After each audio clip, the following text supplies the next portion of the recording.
என்ன அம்மா மாற்றிக்கிறேன்னு நினைக்கிறீங்க? எப்பவுமே வந்து அடிச்சிருவாங்க. அதுக்கப்புறம் வந்து நான் அழுதா வந்து ஆக்டிங் பண்ணுறேன்னு சொல்லுவாங்க.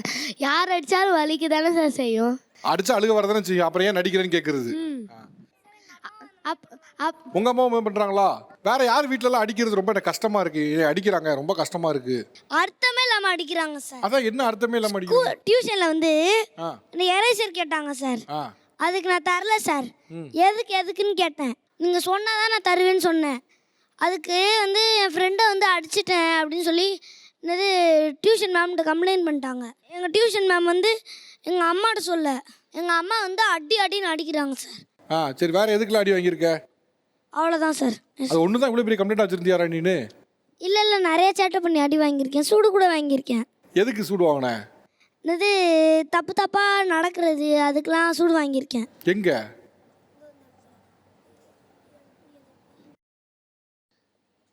ஓ, தடமா இருக்க. அதான் சார் இப்படி சூடு வச்சுருக்காங்க. எது வச்சுடா? சட்டாப்பையா? காலில் தான் சூடு வைக்கலான்னு கரண்டியை சூடு பண்ணி தூக்கி போட்டாங்க. கையிலேருந்து நல்லா இழுத்துருச்சு. இப்போலாம் வலிக்கல, அப்போ தான் ரொம்ப வலிச்சுது. தடமே பதிஞ்சிருக்கு. இல்லை சார், அது அடிக்க போனது அவன் கையை உள்ள விட்டா அது பட்டுருச்சு. அடிக்கணும்னு பர்பஸாலாம் அடிக்கல. அவன் எல்லா குழந்தைங்களையும் ஸ்கூலில் அடிக்கிறது. நான் ஸ்கூலுக்கு போனாலே 10-15 குழந்தைங்க என்னை சுற்றி நின்றுட்டு, ஆண்டி அவன் இப்படி குத்துறான், இப்படி மடக்கிக்கிட்டு இப்படி குத்துறான், முதுகில் குத்துறான், கையை இப்படி திருக்குறான்.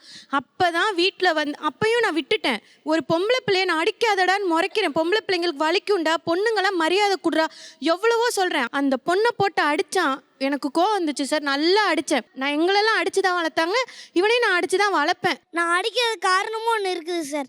அவங்க வந்து என்னை அடித்ததுனால தான் சார் எனக்கு கோவம் வந்துச்சு.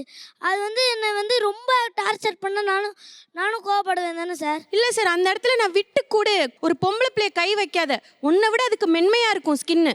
விடு, தொடாத. ஒரு பொண்ணை மதிக்க கற்றுக்கணும். அடித்தான் சார். அதனால அந்த வலி அந்த குழந்தைக்கு எப்படி இருக்குன்றத நான் அடித்து காமிச்சேன். இன்னமும் நான் வந்து பயங்காட்டுறதுக்கு சூட வச்சு பயங்காட்டுவேன்.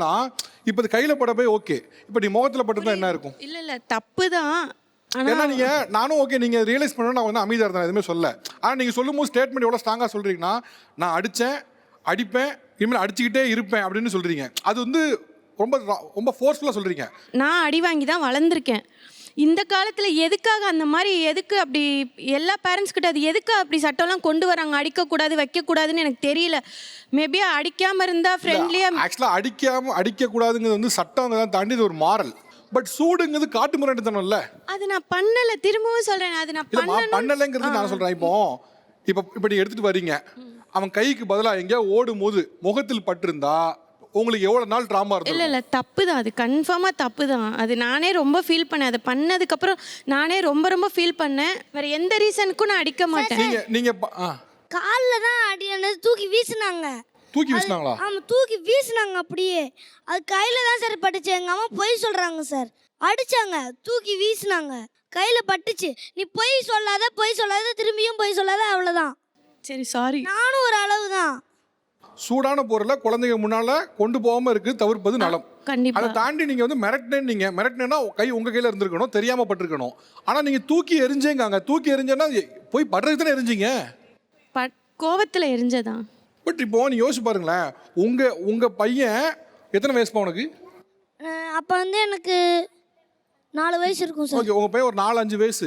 4-5 வயசு பையன் ஸ்கூலில் அவனோட கோவத்தை கண்ட்ரோல் பண்ணி, அவன் எமோஷனை கண்ட்ரோல் பண்ணி, இன்னொரு பையனையோ இன்னொரு பொண்ணையோ அடிக்கக்கூடாதுன்னு நினைக்கிறேன். நீங்கள் இவ்வளோ பெருசு வளர்ந்துருக்கீங்க, உங்களாலே கண்ட்ரோல் பண்ண முடியலையே. கோவத்தை தூக்கி எரிஞ்சேன்னு சொல்கிறீங்களே. இது நடந்து எத்தனை 3 வருஷம் இருந்திருக்குமா? 2 years.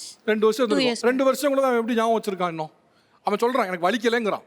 தொட்டு பார்க்கும்போது வலிக்கலைங்கிறான். நான் இதுக்கு தடவி பார்த்தேன், வலிக்கலை அப்படிங்கிறான். ஆனால் மனசுக்குள்ளே இருக்குது. முந்தின ஜென்ரேஷன் எல்லாருமே இந்த சூடு போடுறது வந்து ரொம்ப காமனான விஷயம். எல்லாரோட வீடுகளையும் போனால் என்கிட்ட ஒன்று இருக்குன்னு காலில் ஒன்று கையில் ஒன்று காட்டுவாங்க.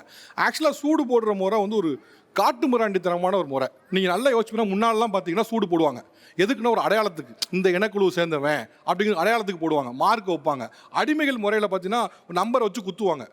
அதெல்லாம் ஒரு மாதிரி பார்பேரியன் ஆக்ட் அது. அதை இவ்வளோ பெருசாக வளர்ந்து நம்ம ஐபி, சிபிஎஸ்சி, ஐஜிசிஎஸ்சி இந்த சிலபஸ்லாம் படிக்க வச்சுட்டு நம்ம சூடு வச்சு தான் ஒருத்தனை திருத்துவோன்னா எதுக்கு படிக்க வச்சுக்கிட்டு? ஐபி, சிபிஎஸ்சிலாம் எதுக்கு போய்கிட்டு? ஸ்கூலில் தான் சுட்டுப்பாங்களா? காட்டு முன்னாடி திரும்ப சூடு வை அப்படின்னு சொல்லுவாங்களா?